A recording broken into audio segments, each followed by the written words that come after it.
All right, so to follow up on and fill in some of what you've said this far, take a look at the disease of gangrene, otherwise known as the policy, the environmental policy of the Anglo-Dutch establishment. Now, the Anglo-Dutch, never known for their sense of wit or irony, seem to be literally adopting the modest proposal of Jonathan Swift, that of selling children to be eaten by the wealthy. So where are we right now in terms of the food crisis? 2012 saw the worst drought in 50 years hit the United States. 2013 is headed in the same direction. In that condition, California is one of the places that's being hit the worst. You know, what was once known as the breadbasket for the planet is now suffering massive drought. Despite that, you've got the Obama administration continuing to reject any calls to reverse the ethanol mandate. Now, what we've got with the ethanol mandate is that now 40% of all corn produced in the United States is now going into gas tanks, not into people's stomachs. And this has created a situation compounded by the fact that the USDA just today released their report saying that corn yields are down to a 16-year low. So you've got massive corn shortages, which is now being exacerbated by the fact that much of this is now going into the use for ethanol. And it's not just corn. Corn is a major feedstock for beef, for pigs, for chickens. This has resulted in massive increases in meat costs, milk as well. 6% of the dairy farmers in California have now gone bankrupt. Major poultry producers are going bankrupt. So this also has real physical effects for people in terms of just being able to stay alive. We've now estimated that just since the period of 2004 to 2010, because of the rising food costs, 35 million people were pushed into poverty because of rising food costs. And of that, we're now on a trajectory where 250,000 of those people a year will die specifically because of rising food costs, many of them children.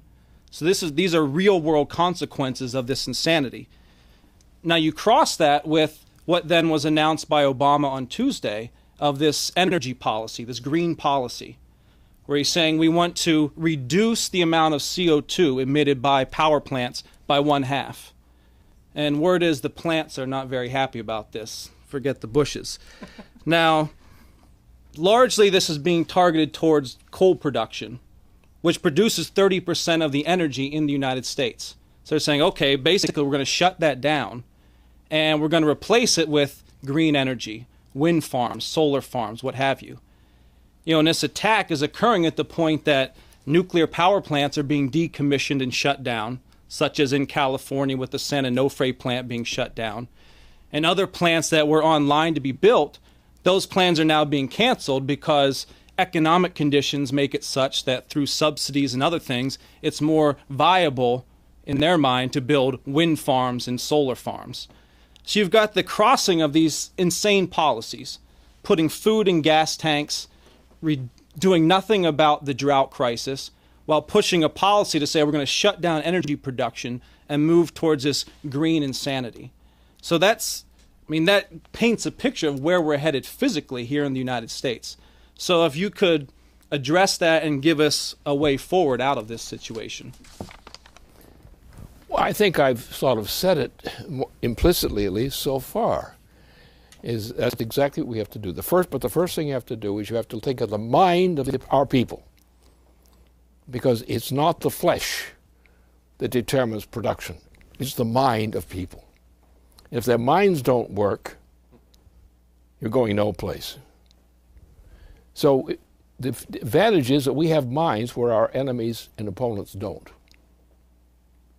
because they insist they don't have minds. They insist that they won't do the kinds of things which are needed, which all require minds. And they're saying shut down the minds, not the minds. That'll come later. So therefore, that's the issue.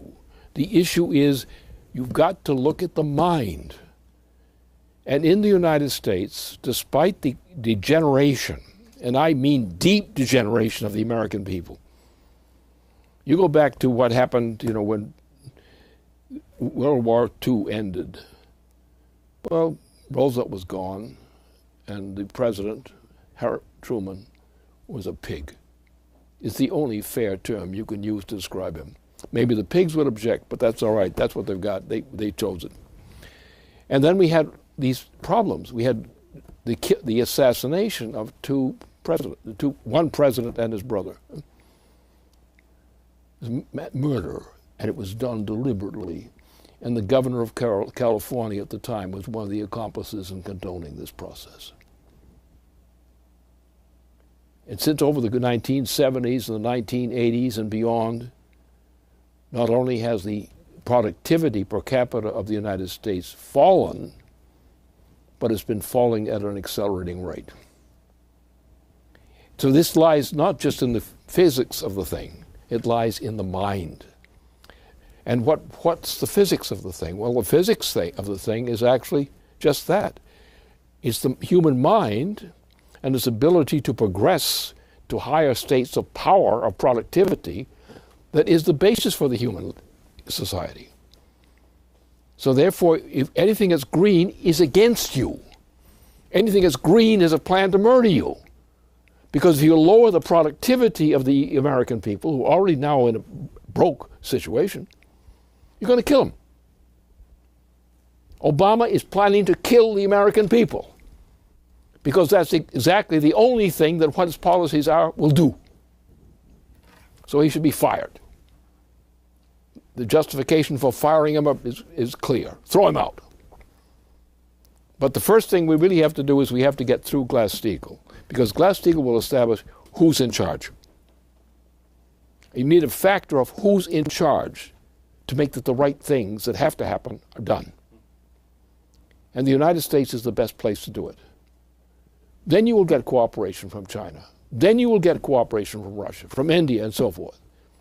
Then you will get a rejuvenation of people in Europe. And you can deal with the hellhole that Africa has remained under British influence, under the British-Dutch influence ever since. Then you can fix things. But the thing you've got to focus on, don't focus on the paperwork. You have to focus on the human mind. What makes discoveries, real discoveries, is the human mind. What inspires improved productivity, the human mind.